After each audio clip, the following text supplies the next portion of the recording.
Hello everyone. Welcome to Medica Cardio Talks Series 2. In this episode, we will hear about two extremely important topics. The first is cardiac transplantation in Eastern India, and second is physiological pacing, its need and use in present time. Over to our moderators, Dr. Kunal Sarkar and Dr. Ravin Chakravarti. Welcome to Medica Cardio Talk. Today, we are discussing two very important and contemporary topics. One is physiological cardiac pacing and second is heart transplantation. With me, Dr. Kunal Sarkar is also moderating the session, and as a speaker, I have my colleagues Dr. Sanjeev Mukherjee and Dr. Sandeep Sardar, and we are going to talk to all of you about physiological pacing and heart transplantation. The first one is physiological pacing, where we all know that cardiovascular disease may also manifest with significant bradycardia, and to treat that bradycardia, pacemaker implantation is an important device. And it is going on for many years. But today we know that if you can pace right on the conduction system, like in his bundle, or one of the important bundle of the heart like left bundle, then the pacing becomes very much physiological. That increases the longevity of the patient, that improves the quality of life of the patient, and that prevents further situations like heart failure or left ventricular dysfunction, which may be a consequence of right ventricular muscular pacing. So on that, Dr. Sanjeev Mukherjee is going to talk to us on the physiological pacing, its current state, and the importance of physiological pacing on human heart. Dr. Sanjeev Mukherjee. Thank you, sir. So I'm going to talk on this new concept called physiological pacing, and it is no more a concept, but it has materialized into a reality now. Now, what is physiological pacing? So before talking about it, let's go back into a patient who has got a normal pacemaker. Now, we all know that patients comes to us with complete heart block, with AV nodal blocks, with symptomatic sinus node dysfunction, who all will eventually get a permanent pacemaker. A permanent pacemaker will have a lead always in the right ventricle. And how does the pacemaker work? So the pacemaker delivers energy through this lead. Now, before we go into it, let's look at the conduction system. The conduction system starts from sinus node. There is spread of impulses across the entire atria through different bundles like Bachmann's and other bundles which are available, comes down to the AV node, goes to bundle of His, descends down and ramifies into the right bundle, left bundle, and further ramifies into Purkinje system. So that is how a cardiac impulse spreads. In a patient who has got a permanent pacemaker, the RV lead will start delivering impulse which will capture the myocardial muscle. So it will be a fiber to fiber depolarization which will finally capture the specialized His-Purkinje system, causing depolarization to spread at the entire ventricle. So therefore, whenever you will see a patient who has got a paced QRS complex, it will always be wide. And because it is wide, over long term, it tends to cause something called as electrical dyssynchrony, which results in LV systolic dysfunction, that is left ventricular systolic dysfunction. So now we have two targets, one directly pacing the His bundle and two the left bundle. If we can capture these two targets, the QRS becomes narrow, and we find that there is a lot of scientific data which has shown that over years the incidence of LV systolic dysfunction, worsening heart failure is much less. Now, the reason of using His bundle first followed by left bundle is because His bundle is actually most physiological, but the target is just about 2 millimeter, which is a very small target, and therefore we tend to use left bundle where we fail with His bundle pacing. So at this present moment, the indications that we will use His bundle pacing or physiological pacing are: one, patients who do not have clear guidelines for a cardiac CRT or cardiac resynchronization therapy. That is, they do not have a clear LVBB, has got an intraventricular conduction defect, has got a right bundle with LV dysfunction. Two, patients where because of vein absence or technical problems, we cannot implant a CRT. And three, many a times patients who are not affording, especially in our country, where patients come with idiopathic DCM, cannot afford CRT, we can actually get the same benefit with a dual chamber pacemaker providing a physiological pacing. Thank you. So as we know that the physiological pacing, when you are pacing the his bundle or even the left bundle, the QRS becomes very narrow, and therefore there is no electrical dysynchrony, and a large number of so-called cardiomyopathy patients we know have got wide QRS with left bundle branch block. So if you pace the left bundle, the QRS becomes narrow, and therefore we can actually sort of reduce the CRT implantation. Obviously, CRT is more expensive. It needs more scale, more time, and there is not much of difference between an ideal physiological pacing and CRT. But in addition to that, if you can actually pace his bundle or even the left bundle, I'm sure the patient will do well. What is your feeling as a cardiac surgeon about this concept of physiological pacing? No, I'm sure this is going to have a huge contribution in the large number of people we are seeing nowadays with cardiomyopathy. And as Shunji pointed out so clearly, that where the option of a ICD becomes very prohibitive, we are almost left looking helpless. So I think properly done, cost-wise and properly done in the hands of people who are as skilled as yourself, this will definitely be. In fact, we are running a very active program. Our hospital is a leading center in the country to do physiological pacing like his bundle and left bundle pacing. What is the kind of experience that we have in our department? Now, we have started with both his bundle and left bundle pacing. My colleagues, Dr. Dilip Kumar, Dr. Shomo Patro, and sir, you yourself, we all have experience now using this new physiology, this science rather, I would say. And though I think the hardware needs some amount of improvement, but at this moment we have a company providing us with a specific lead meant for this purpose, which comes from a company called Medtronic, and that is what we are utilizing. And we have been actually successful. Out of 8 cases, we were able to do it in about 7 cases, which is, I think, a very good success. And the QRS was really narrow, which is a nice thing to see at the end of the procedure. And cost-wise, what do you think? Do you think it's much more expensive? So this cost is absolutely that of a dual chamber pacemaker, whereas CRT cost will be at least 2 times, 2 to 3 times. Is very, very, huge. Very important because it's not very prohibitive. Because it's exactly like pacemaker implantation. And second, of course, skill is involved. Yeah, sorry, sir. Second thing, why I like to stress on this pacing concept is because Eastern India sees the maximum number of pacemaker implants in our country, and so over time we'll probably have more number of heart failures. We'll be able to prevent that heart failure numbers because of pacing. So I think that is definitely a new. Thank you. So anyway, thank you very much. That was really wonderful talk. And now we are going to listen to Dr. Sandeep, and Dr. Sarkar is going to guide the second topic, that is on heart transplantation. Dr. Kunal Sarkar. Rabindra, thank you. Thank you very much. Friends, in the night of 2nd December 1967, when the world slept, in a little district hospital in Cape Town, South Africa, one totally unrecognized cardiac team was working very hard. And when the sun rose on the 3rd of December, there was a small gathering of journalists and people, and Dr. Christian Barnard, absolutely exhausted from working through the night, came out. And when he said, we had done the heart transplant, everybody asked him, that was it in an animal? 5 times he had to explain to the journalists, it's not in an animal, damn it, it's in a man.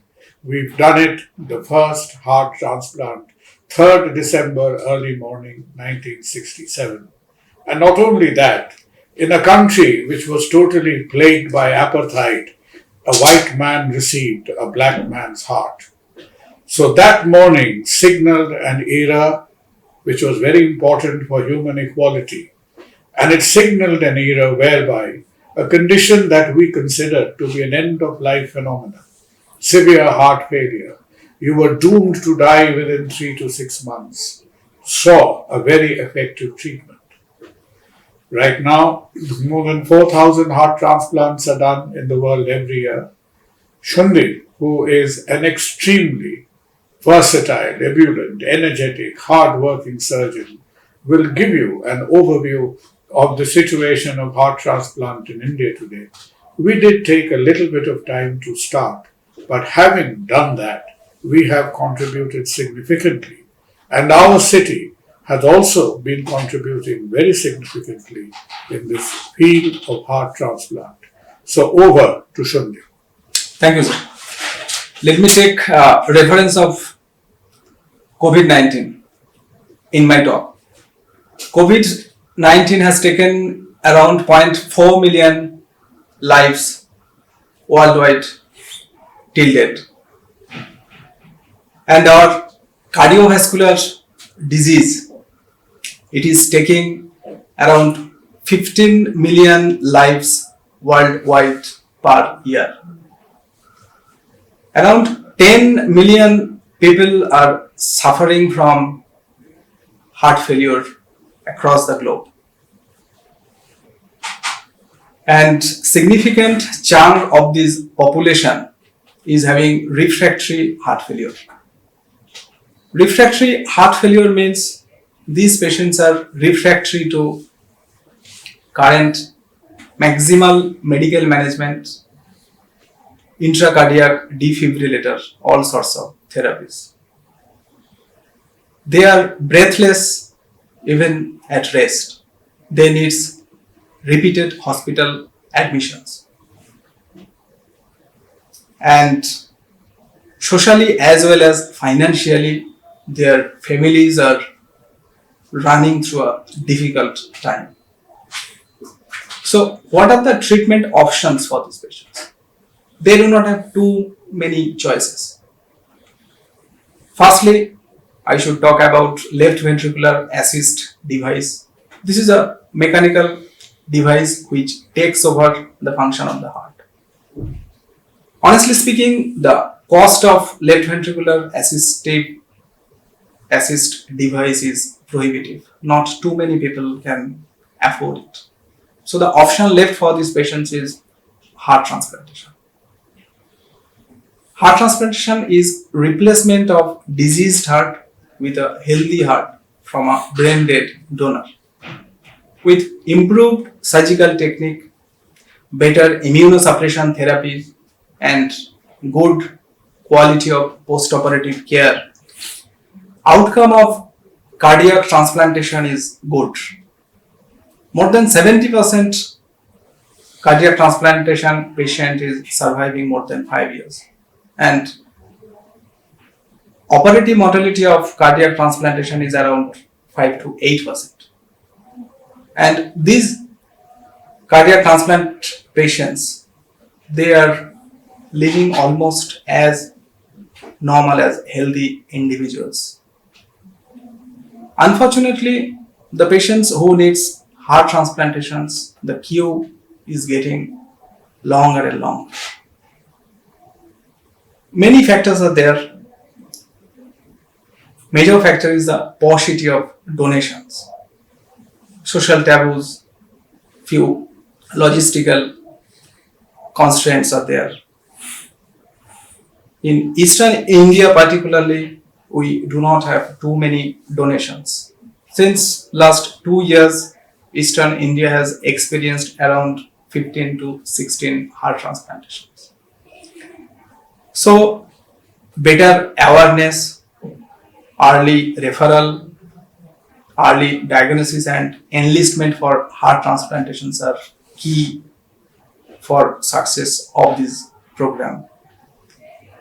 I think in future, this heart transplantation program will shine in Eastern India. Thank you. Shundip, you've given us a very crisp and a very informative synopsis. And I think, we need to really emphasize to our viewers that there was a time when people were terribly, terribly scared of the heavy duty immunosuppression that was required. That if you weren't killed by heart failure, you were killed by the immunosuppression therapy. But that really, that is, you cannot do away with immunosuppression and heart transplant, but it has become far more tolerable this day and age. And a very important appeal to all of us, because you see, transplant is one activity which is happening very well. We are so happy to say that between the government and the private hospitals Yes. in Calcutta, there has been a lot of energy in this area. But in order for this energy to be more productive, we need a lot more referrals from the hospitals. Do not hesitate if you have a possible organ donor, even if you are a little bit outside the city. Yeah. Because we got our last donor from Patna. Anywhere through any means of communication where we can reach out within 3 to 4 hours, whether it is by road, whether it is by air, we need to assess the situation and give it a go. So I think our friends who are in critical care or in medicine, even if you are outside the city, our adjoining cities, I think we are always, the entire 5 or 6 hospitals now in the city who are enlisted for transplant, it's a very well coordinated activity.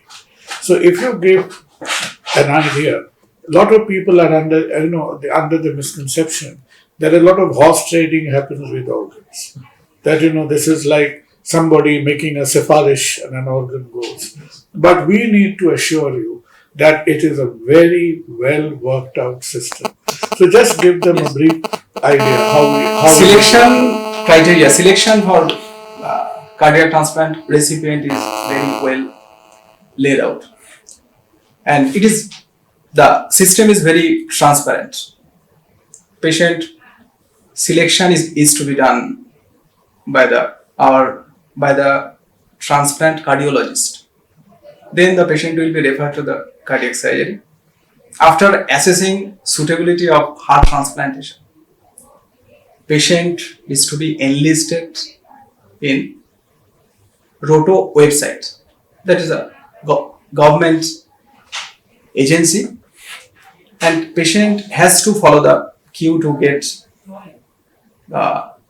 heart from a potential donor. And when we get a donor, ROTO will inform us that you can have a heart. So then with the recipients, we have to match the donor heart. Some antigen study and blood group study is there. So after proper matching, we can take the heart. So it is absolutely transparent. Everyone has to follow the queue, and time will come for everybody to get the heart. So, I must say, Dr. Sarkar, that you are running a very active heart transplant program in Medica Hospital of Kolkata, but at the same time, you are also tirelessly working to get engaged yourself and your team so that the entire region, including the neighboring country like Bangladesh, the heart transplantation, the attitude towards heart transplantation changes. What would be your take-home message to our audience about your heart transplantation program? No, I think, Rubinder, the essential thing is we are always an optimist. That's why we are in cardiac sciences.